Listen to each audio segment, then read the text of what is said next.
Hello everyone, welcome back to another spiritual principle a day with me. I'm John Clayton. I'm a recovering drug addict and alcoholic, and I've been clean and sober since February 21st, 2021. And it's now February 26th. The Practicality of Step Three. Many of us believe that every day we abstain from using or take suggestions from our sponsor, we are taking practical action on our decision to turn our will and our lives over to the care of our higher power. NA Step Working Guide, Step 3, Turning It Over.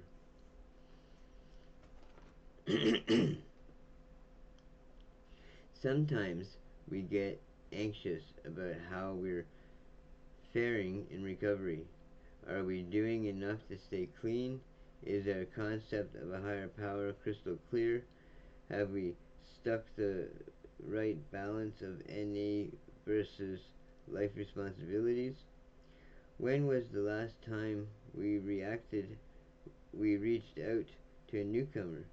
Like, really made an effort? Stop trying to do it perfectly, a member suggests. Just stop and turn it over. Just turn it over. Just. The concept of turning it over to our higher power can be a tough one for many of us. We can be confused about what the it is we're turning it over, what we're turning it over to, and what turning it over. Is it the first place?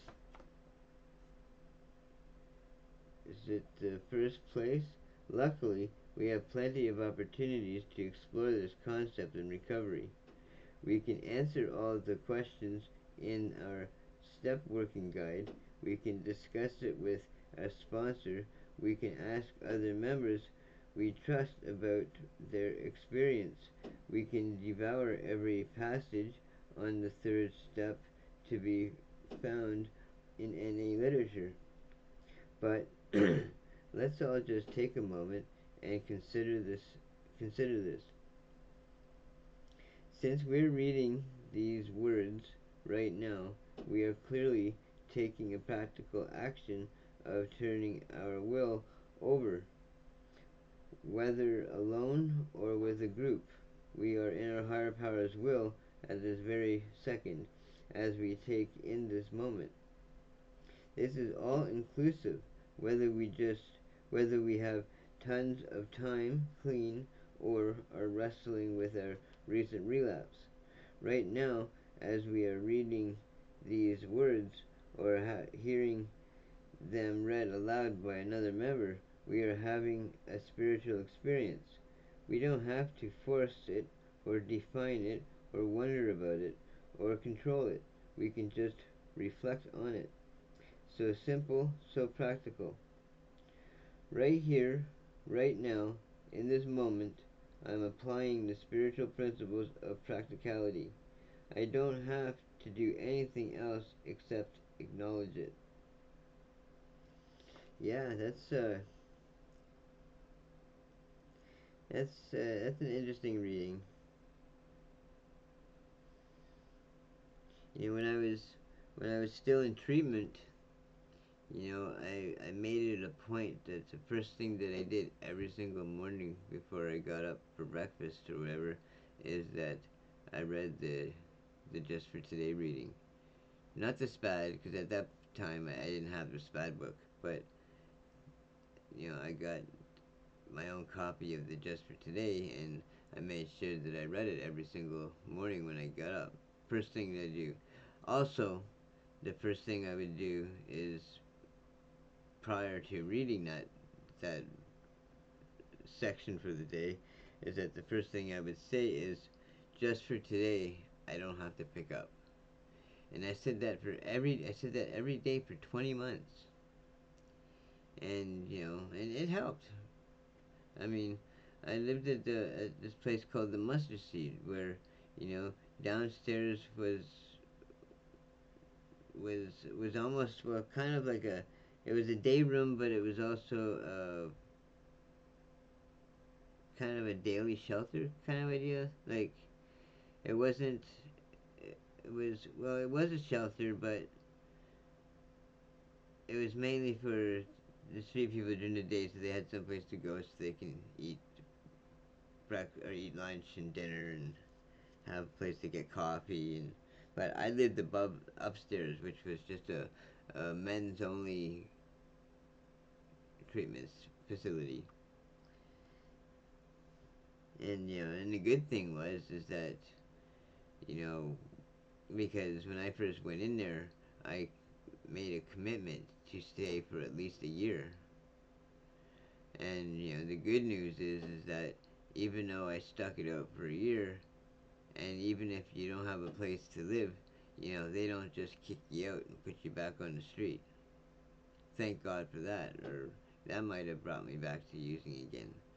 But they let you stay until you actually find a place to live. And so I ended up being there for 20 months before I finally found a place. And where I'm living right now actually is that's the place I moved to when I moved out of treatment. And I've been here ever since, taking responsibility over my life for the first time in my life. And I suppose the good news is, even though I'm lonely, and I know that I'm not alone, because there's so many of us like-minded people out there, but I still get lonely, you know. But the good thing is that before, when I used to get lonely or bored or whatever, that's usually what would be a big trigger for me, and that's usually what would just bring me back to a dark place. And I've never been able to take responsibility for myself before, because I always went straight to the drugs and the alcohol and anything to anything to keep me under some kind of influence, I guess, is what it really broke down to.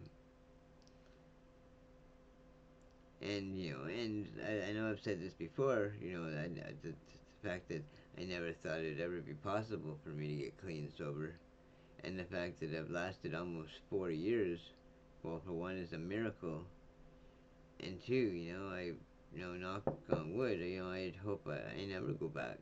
And but I think one thing that I'm figuring out is that being by myself, as much as I don't like being alone.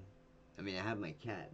I'd be totally screwed if I didn't have my cat. My cat has been my cat has been a huge lifesaver. Like, she really has. And I had something else to add on to that, and my mind kind of went blank. So, on that note, I'll just say thank you for joining me. I'll just say, that if nobody's told you today that they love you, well, I love you, and we'll see you again real soon, alright?